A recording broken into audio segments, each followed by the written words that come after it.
ఆంధ్రప్రదేశ్లో అగ్రకులస్తులు దళితులపై దాడులు చేయడానికి చూస్తున్నాము కానీ శాంతి భద్రతలు కాపాడాల్సిన పోలీసులే దళితులపై దాడులు చేయడం అనేది సభ్య సమాజం సిగ్గుపడే విధంగా ఉందని మేము దళిత సంఘాలకు మేము తీవ్రంగా ఖండిస్తున్నాం. ఆంధ్రప్రదేశ్లోని తెనాలి పట్టణంలో 3 యువకులను రౌడీ చర్యల నెపంతో రోడ్డు మీద పడుకోబెట్టి తన బూటుకాలతో తన్నుతూ విచక్షణారహితంగా వాళ్ళు కొట్టడం అనేది హేయమైన చర్యగా మేము భావిస్తున్నాం. నిజంగా దళితులపై ఏదైనా దాడులు కానీ చేస్తే చట్టపరంగా చేయాలి కానీ లాఠీలను తన చేతులకు తీసుకొని చట్టాన్ని తన చేతులు తీసుకుని పోలీసులు ఆ విధంగా చేయడం అనేది మేము తీవ్రంగా ఖండిస్తున్నాం.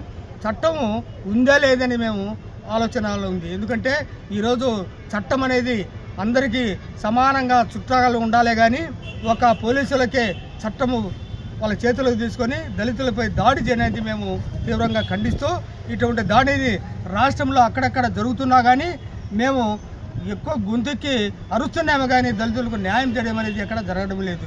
ఇప్పటికైనా తెనాలి పట్టణంలో జరిగిన దాడిని మొత్తం జాతీయ ఎస్సీ కమిషనర్ దృష్టికి పోయినా కానీ డీజీపీకి నోటీసులు ఇచ్చినా కానీ ఇంతవరకు వారికి న్యాయం జరగడంలో పూర్తిగా విఫలమైందని చెప్పేసి మేము తీవ్రంగా తెలుపుతున్నాం. కాబట్టి అధికారులారా, నాయకులారా ఇప్పటికే ఆలోచించి దళితులు అనేది వాళ్ళను చిన్నచూపు చూడకుండా వాడిపైన దాడి చేయకుండా చట్టపరంగా వాళ్ళను శిక్షించాలి. కానీ చేతుల్లోకి లాఠీలు తీసుకొని వారిని చిత్రహింసలు పెట్టి దాడి చేయడం అనేది చాలా హేయమైన చర్యగా మేము దళిత సంఘాలు మేము పూర్తిగా ఖండిస్తున్నాం. ఈరోజు ఆంధ్ర రాష్ట్రంలో జరుగుతున్నటువంటి ఈ కార్యక్రమాలు చూస్తుంటే దళితులపై దాడులు విపరీతంగా పెరిగిపోతున్నాయి. మరీ ముఖ్యంగా గుంటూరు జిల్లా తెనాలి గ్రామంలో ఒక దళిత యువకులపై మరీ ఘోరాతి ఘోరంగా వాళ్ళను పబ్లిక్లో ఒక సిఐ గారు కాళ్ళపై ఆయన బూట్ కాలు పెట్టి ఒక సిఐ గారు విపరీతంగా కొట్టి అక్కడ ప్రజల సమక్షంలో పోలీసులు కూడా చుట్టూ చూస్తూ వాళ్ళు ఎక్కడ లేస్తారంటే లేనికుండా ఒక యువకుడు అయ్యా నా కాళ్ళల్లో రాడ్లు ఉన్నాయన్నా కూడా కనీసం పెడచెవును కూడా పెట్టకుండా అంత పాశవికంగా భయంకరంగా కొట్టి అక్కడ చూసే ప్రజలు మహిళలు అందరూ కూడా భయభ్రాంతులకు గురయ్యే విధంగా చేయడం చాలా ఘోరమైన పని. మరి ఏ రాజ్యాంగంలో ఆ విధంగా పబ్లిక్లో కొట్టాలి ఏమన్నా రాజ్యాంగంలో పొందుపరిచి ఉండరా?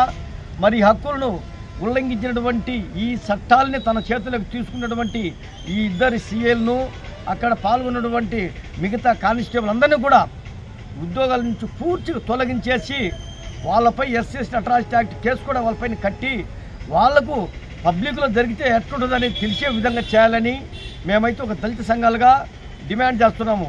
చట్టాలు కోర్టులు దేనికి వీళ్ళ చేతలకు తీసుకునే హక్కు వీళ్ళకి ఎక్కడిది? ఒక కానిస్టేబుల్ను కొట్టినారని చెప్పి లేదా తిరగమన్నాడని చెప్పని బూచి చూపుతారు. ఓకే, అది కొట్టిండో తిట్టిండో లేకపోతే ఏదైనా చేసింటే వాళ్ళ పేర్లు మీకు ఆల్రెడీ తెలిసినాయి కదా. వాళ్ళపైన కేసులు కట్టి పోలీస్ స్టేషన్ నుంచి మీరు కోర్టుకు రెఫర్ చేయండి. కోర్టు ఏ శిక్ష వేస్తే ఆ శిక్షను తప్పకుండా అమలు పరచండి. దానికి అది ప్రజల నమ్మకం ఉంటుంది. కానీ అలా కాకుండా చట్టాలని మీ చేతులకు తీసుకున్నారంటే కోర్టుల ఇంటికి ఈ చట్టాల ఇంటికి ఈ రాజ్యాంగం ఇంటికి కరెక్ట్గా మీరు చేసే పద్ధతి అది కరెక్ట్ కాదు. మీరు పార్టీ పరంగా నడుచుకుంటారే కానీ రాజ్యాంగ పరంగా చట్టాలు అమలు చేయడం లేదు. మరి పోలీస్ వ్యవస్థకు చాలా చిగ్గుచేటైన పరిధిని మేము భావిస్తున్నాము.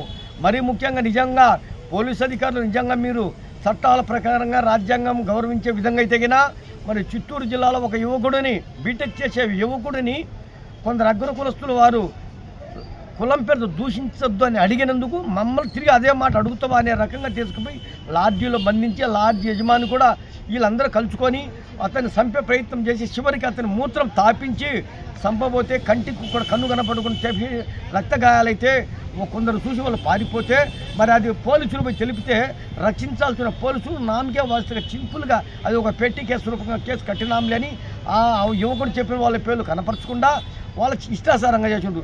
అంటే పోలీసు వ్యవస్థ అంటే ఇదేనా? అంటే ప్రజలు ఏ విధంగా పోలీసుపై నమ్మకం పెట్టుకుంటారు? ఎక్కడైనా అగ్రకులాలు బడుగు బలహీనల పైన అంటే ఎస్ఎస్టీల పైన దాడులు చేస్తారు. అయ్యా మాకు ఇది జరిగిందని మీ దగ్గరికి చెప్పుకుంటే రక్షించాల్సిన పోలీసులే భక్షకులకై అగ్రకులాలకు తొత్తులుగా వ్యవహరిస్తారే కానీ అంటే రాజ్యాంగాన్ని ఈ న్యాయ వ్యవస్థను మీ చట్టాలు మీ చేతిలో తీసుకొని ఈ విధంగా చేయడం అనేది చాలా పాచికమైన పద్ధతి. ఇలాంటి మర్చిపోయి రాజ్యాంగాన్ని కాపాడే విధంగా మీరు ప్రజలకు రక్షణగా ఉండాల్సిన మీరు తప్పకుండా ఆ పాటించాలి మేము కోరుతున్నాము.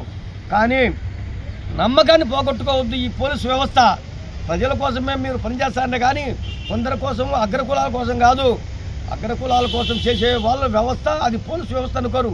కనుక ఇలాంటి పోలీసుల పైన కఠినమైన చర్యలు తీసుకునే నాడే ప్రజలు ఒక నమ్మకాలు కలుగుతాయి, వాళ్ళు కూడా ధైర్యంగా రక్షించగలుగుతారు. లేకపోతే గాంధీ మహాత్ముడు పట్టపగులు రాత్రిపూట కూడా ఒంటరిగా పోల్చిన మహిళ అనే పద్ధతి ఎడమాయమైపోతుందో.